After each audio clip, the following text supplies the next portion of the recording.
Hi guys, welcome back to my channel. So I asked y'all on Instagram if y'all wanted to see a makeup tutorial or a 16 and pregnant video, and y'all, I had 88% on the 16 and pregnant one and 12% for the makeup tutorial. So I'm gonna go ahead and start this video. So how I ended up 16 and pregnant. So I'm gonna start out first on how I met my boyfriend, because the situation is crazy, and when I tell y'all are gonna be like, if I just tell y'all how I got pregnant, y'all be like, how, if you live in Texas and he lives in California? So I met my boyfriend when I was 13. He's a drummer, and my mom has family in California. Like, all of her family basically lives over there, and so one of my mom's uncles has a group where they play at like parties and stuff on the weekends, and he used to play with them. When my boyfriend lives in LA, so he would always drive 3 hours to Fresno so that they could play with them, right? But also the reason that they know him is because my grandma's sister, so my aunt, her husband, like my boyfriend is on her husband's side of the family, so he's like on the other side of one of my cousin's family. So that's how we kind of met, because we were at a get-together, and well, not a get-together, it was the day after we went to a party, but the day before that, the first time I ever saw him was at my grandma's house. He walked into my grandma's house and I saw him, and I was like, damn, he's cute.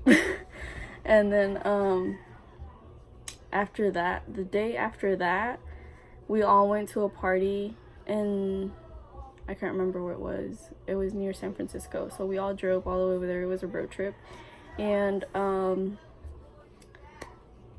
yeah, I seen him at the party over there, and I was like a little bit adventurous, I'm gonna call myself, when I was younger. And so I pulled him out to dance with my cousin, not just him. I wasn't just like, here, you come with me to dance. No, I pulled all of them out to dance, and we were dancing. And then the day after that, he texted me, and he was like, how was the party?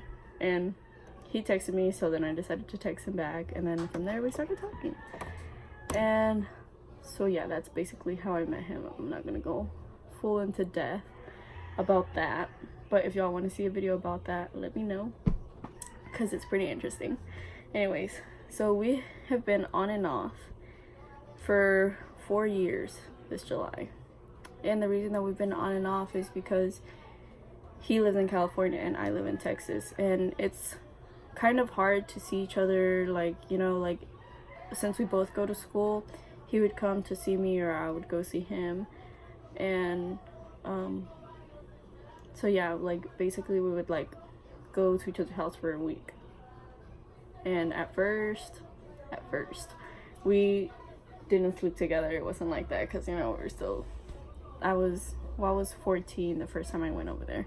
We ended up lying to my mom at a point, and we told her that we were sleeping in separate rooms, but we weren't, and so that's how I ended up getting pregnant. But they was on and off like that for like until 2018. So 2018, I went over there like the whole summer, and I found out I was pregnant a couple days before his birthday. So I was like, every day I would wake up and my boobs were hurting so bad for some reason. I was like, my boobs are hurting so bad, and like I thought it was just because like my period was coming, you know, or whatever. And my period isn't really like regular. It was always been like if I'm sexually active before my period, it'll take forever to come. So, you know, I wasn't like let me take my glasses off because you can see the glare. So I wasn't like expecting my period on a certain day. I was just like, for me, I wasn't ever ready for it, you know. So my boobs were hurting for a whole week, and my period was already a week behind. So that's when like I started like thinking, you know, what if I'm pregnant? Because we've never used protection in like the whole 4 years almost that we've been together. Never, because we've only been with each other.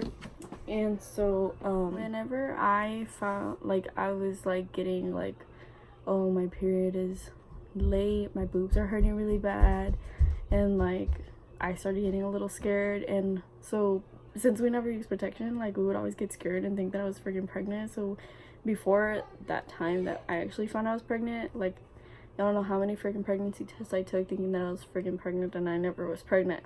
Like to the point where we thought that I couldn't get pregnant. Yeah. So I told him, I was like, I think I'm pregnant. He was like, I don't think you're pregnant. Do you know how many freaking pregnancy tests we took and you're not pregnant? I was like, I know, but like my boobs are hurting and my period is late. He's like, your period's always late. And I was like, I know, but like, you know, I just like, let's just go buy one. And he didn't want to. He was like, I don't think you're pregnant, honestly. And so I was just like, okay, whatever. So I was like, we were waiting for the 2-week mark period. I was like, if my period does not come by this weekend, I'm gonna go buy pregnancy tests, whether you want to or not. And he was just like, okay. So that's what we agreed on.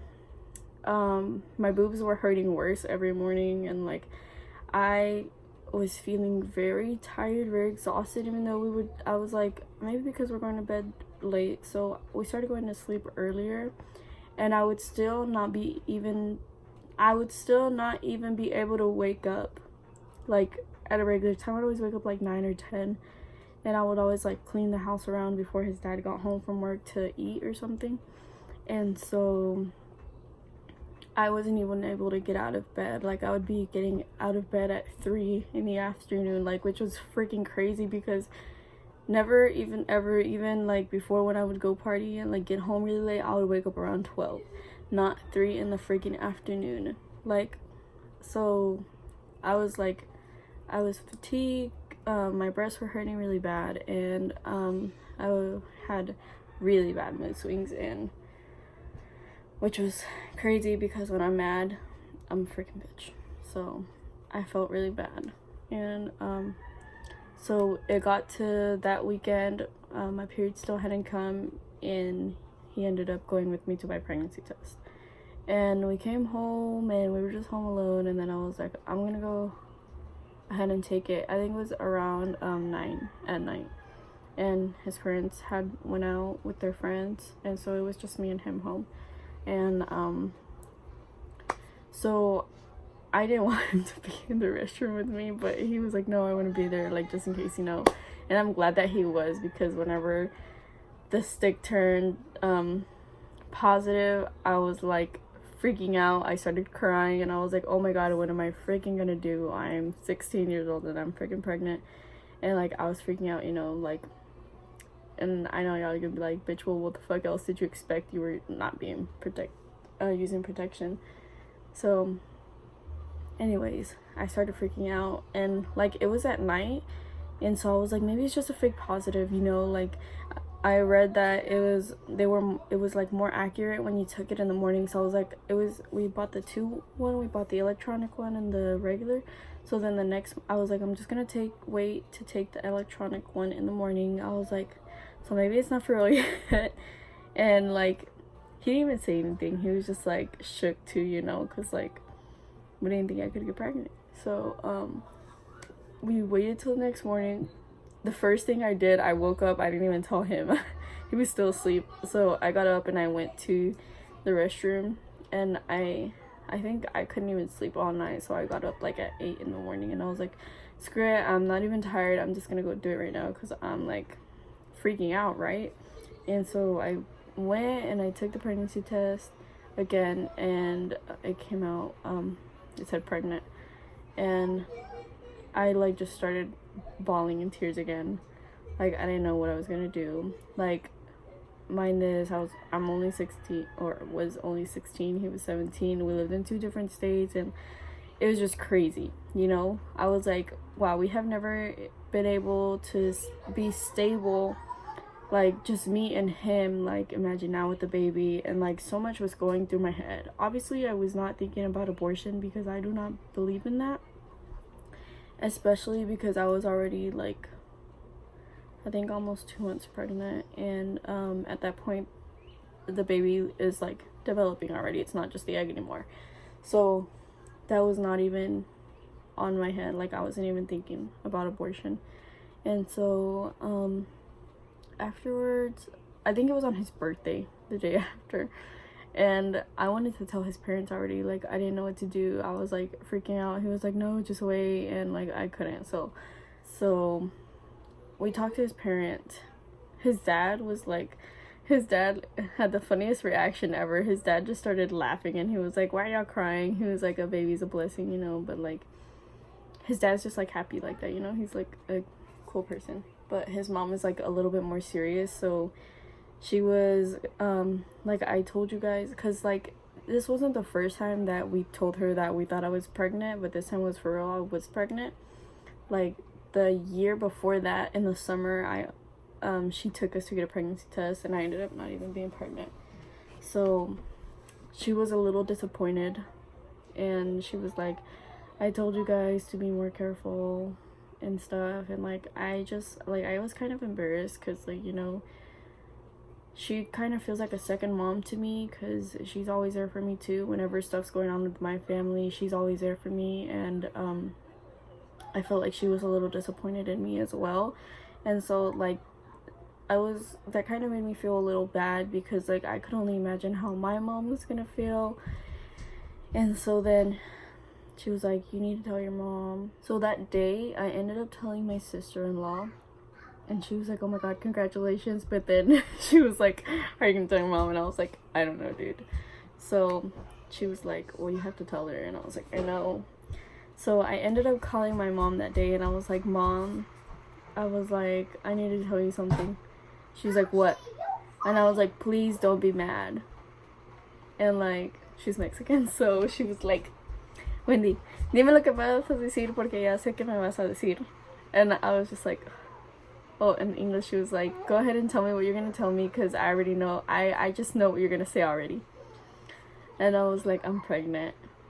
And she was like she didn't say anything, and I was like just waiting for her to say something back, and she wasn't saying anything. And I was like, so she was like, just tell Eduardo's parents to call me, because she just wanted to talk to his parents. And I was like, okay. And she hung up on me, and my mom did not talk to me for like 2 weeks, and I was like really upset as well. And then in those 2 weeks I ended up coming back home, and we were just trying to figure out how we were gonna work things out. And Eduardo was like, I don't want you to have an abortion, I want to keep this baby. And so that's what we agreed on. And we ended up agreeing on him staying over there while I was pregnant, so he could make, because he has a job over there and he's a drummer over there, so he works over there. That's where he makes money. And he didn't want me to work, but I ended up working anyway. I got a job at McDonald's here in Cleveland, and I was working there my whole pregnancy and a little bit after I gave birth. But then he told me to quit, because now I'm moving over there. And so yeah, I came back home. My mom was still kind of upset. Whenever she picked me up, she just gave me a hug, and she like said, nice to see you, you know. But it was kind of quiet, the car ride. And then she started telling me about how there was problems at home. And like I felt really bad, you know, because I was like, wow, like we're going through a lot in our family already, and now like I felt like I was just giving her more problems, and it was just like a lot. So then she ended up telling me like, well, there's nothing you can do now, like, you know, we all make mistakes, we all go through something in life, and it just like makes us learn from it. So she ended up not talking to me for like those 2 weeks. And then I felt really bad, because, you know, obviously everything that was going on. And then she was just like, well, you know what, like, whatever you need, you know, we're always gonna be here for you. We're your parents, we're not gonna leave you alone. And so, like, at least there was that, you know, that they were supportive at a point. Because at first they weren't. But my dad never even wanted me to have an abortion. I think my mom asked me, she was like, if you want to, you know, it's your choice. I'm not going to make you do anything that you don't want to do. And my dad was like, no, you're not having an abortion. Like, what if this baby's the one that helps you out when you guys are older, like, and y'all need someone there? What if this baby's the one that's gonna be there for y'all? And so I was like, Dad, like, you can calm down, we're not thinking about it. And so yeah, after my night, I think it was when I was 8 months pregnant, Eduardo ended up coming over here, and he was here with me throughout the whole time. He was like, he changed a lot during my pregnancy, like, because we were having some problems whenever I got pregnant. And like, at first, at the beginning, I think he was just like, you know, scared to become a dad, because like, we're young, obviously. And so it was difficult for both of us. And when I was pregnant, I had a lot of mood swings. Like, my hormones were going crazy all the time, and I was such a bitch to him all the time. And like, even when we were good, I would make something up whenever I come home from work, and like, I would be mad, and to not argue, I would just hang up on him and go to sleep. So Eduardo got here in like February, the 1st of February, and I gave birth to her on March 2nd. Actually, I got induced, which freaking sucked because it was such a hard experience. And I think I'm gonna do a video about that too, because that's a whole nother story. So I actually got sent on bed rest on February 8th because my feet were swelling up so bad. Like, I had to stop working too. My feet were so fat, I could not fit into any of my shoes. I couldn't go anywhere. And I think what caused it was when I was walking. So they told me I couldn't go to school anymore or work because I was up on my feet all the time. Like, literally, my sister had to go pick me up from school one time because my feet were so swollen and they hurt so bad.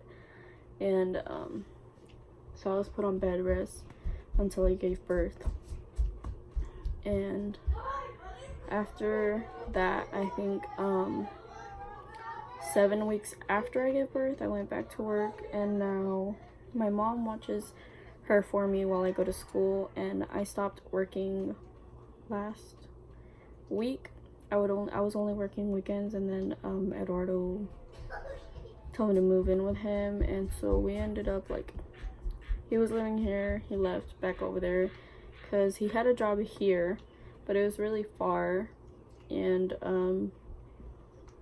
he was barely getting his license, so he ended up going back over there to make money. Now we're like more stable.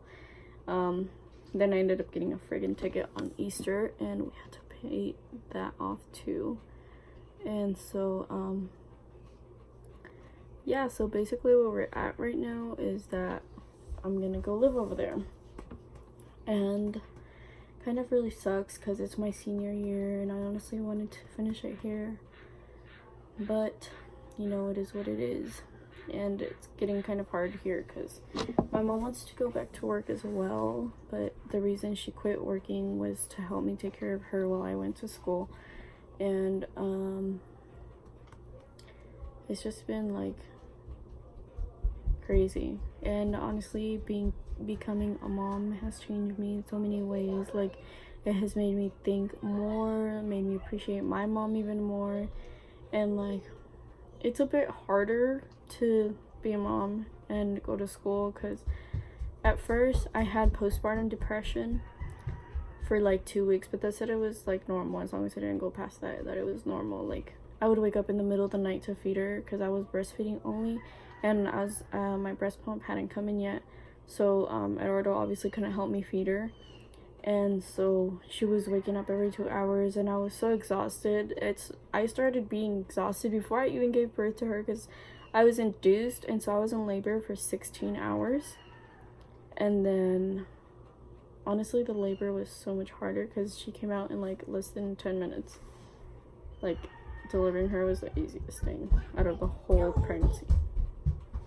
Well, not the whole pregnancy, I mean the whole experience of giving birth. The day before I got induced, I couldn't even sleep because she kept moving. And so I was basically up for 48 hours. I had not slept in 48 hours and I was so exhausted. And then finally, I was just like sleeping in between her feedings. And she kept waking up every 2 hours to eat. And then we came home and like, I was feeling all kinds of sad and angry and I don't know, I was just upset all the time. And I was so mean to Eduardo all the time. And honestly, I'm so grateful for him because the whole time that I was feeling like this, he was always there for me. Even when I was such a bitch to him, he was always there for me and told me it was going to be okay, that he didn't know what was wrong with me, but that he was there for me and that he loved me. And so honestly, I'm so grateful for him because he has been so supportive throughout the whole thing. And he's such a great dad to Melanie, and he does so much for us. So I'm honestly so grateful for him. It's definitely not easy now that I go out. I have to take her. Well, I don't have to take her, but you know, I don't want to leave her behind either, so I always take her with me. And it's a little bit harder to do things on my own now that Eduardo's gone, because he would help me so much. Whenever my breast pump got here, I was actually able to sleep because he would wake up and feed her for me. He'd be like, it's okay, I'll feed her. Or like he would change her diaper in the middle of the night and everything. He would always help me. And whenever he left, it was a little harder, but at the same time it wasn't so much harder because now she was sleeping a little more through the night. And now she wakes up every 3, 4, or 5 hours. Sometimes she'll go 6 hours. So I keep her at night, so sometimes I'm exhausted to go to school. When I was still working, it was harder on me because I didn't have time to do homework, because I don't know why the teachers wait till the last weeks of school to give us projects and essays and all this fucking crap, which everything was like piling up on me, and it was getting kind of hard. So with more reason, even Eduardo wanted me to stop working. So yeah, after I stopped working, things got a little easier. I got caught up a little more. Besides, so my routine basically was, I woke up in the morning, usually around 5 in the morning. She was up to eat. So I would wake up at that time, then I would go shower, then I would get ready, then I would go wash all her bottles. I would leave everything ready for my mom. And I would go to school. And at school I was so tired all the time too. I would be falling asleep in class. And so with like more reason, I would be behind because I would end up falling asleep at school. So after school was over, I would get home. Usually she ate around that time, so my mom had just fed her, so I would just change her diaper when I got home. And then I'd do my homework, take the trash out, and clean my room, wash, because it's always something. It's always she threw up on the sheets, or her clothes is dirty, or my clothes is dirty. And then I would wash the bottles, I would shower her, and then sometimes I would shower at night. Whenever I was too tired to get up in the morning, I would shower at night, and then from there we'd go to sleep. And that's my everyday routine. Sometimes when I go out with my friends, I would get home, I would get her stuff ready, then I would usually change or just put different shoes on, and then we would go out, and then usually come back around 8 or 9, and I would wash her bottles, I would shower her, and then shower myself, and then we'd go to sleep. And that's literally my everyday routine since Eduardo has been gone, because Eduardo left around the time that I went back to school. So I had no idea what it was going to be like without him here, and it was honestly kind of hard, but now I'm got used to the schedule, and I'm really happy actually that we're gonna go be with him, because he honestly helped me out so much. So yeah, that's my story and how my life works now. And I honestly if I would have got to choose when I had a baby, it would obviously not be right now, but you know, things happen, and I love my baby. I would not trade her for anything in the world. I would definitely give my life for her. And so I'm really happy at this point in my life. I honestly couldn't ask for anything else. I have everything that I want, honestly. I don't, like, there's nothing that I need, and I don't know, I'm just really happy. And yeah, so that's my story. I'm moving within like a week now, so there's a lot that I have to do. That's why it took so much to record this video after the prom makeup tutorial. It's just been a lot, so I haven't been able to upload. And also, I was recording off of Eduardo's phone, but for Mother's Day he got me the iPhone XR, so now I have a better quality camera, and so I'm able to edit my own videos whenever I want or record whenever I want without him having to be off his phone. So yeah, let me know what video you guys want to see next, and thank you guys so much for watching. I'll see y'all in my next video. Oh, and don't forget to subscribe and hit the bell button so y'all know whenever I upload. Okay, bye.